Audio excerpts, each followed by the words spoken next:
मोरवा नाचे सवनवा में, सवनवा में, शिव गुरु आई हैं आंगनवा में, शिव गुरु आई हैं आंगनवा में।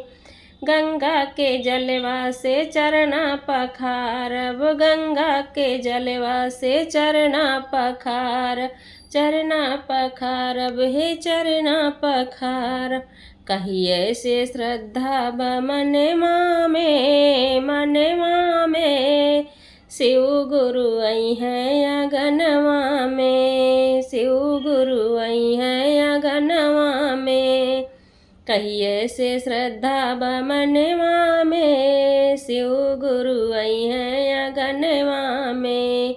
मोरवा नाचे श्रवणवा में, श्रवणवा में, शिव गुरु आई हैं आंगनवा में, शिव गुरु आई हैं आंगनवा में।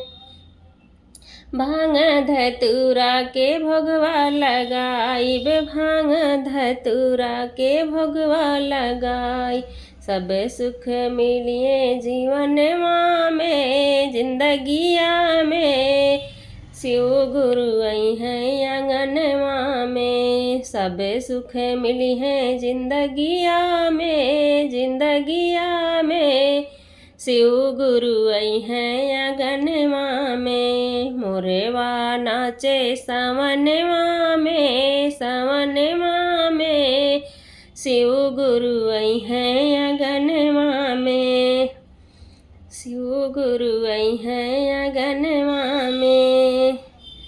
कार्तिक जी रही हैं, गणेश जी रही हैं, कार्तिक जी रही हैं, गणेश जी रही हैं। आई हैं गौरा मैया संगवा में, संगवा में, शिव गुरु आई हैं आंगनवा में। कार्तिक जी रही हैं, गणेश जी रही हैं, आई हैं गौरा मैया संगवा में, संगवा में, शिव गुरु आई हैं आंगनवा में।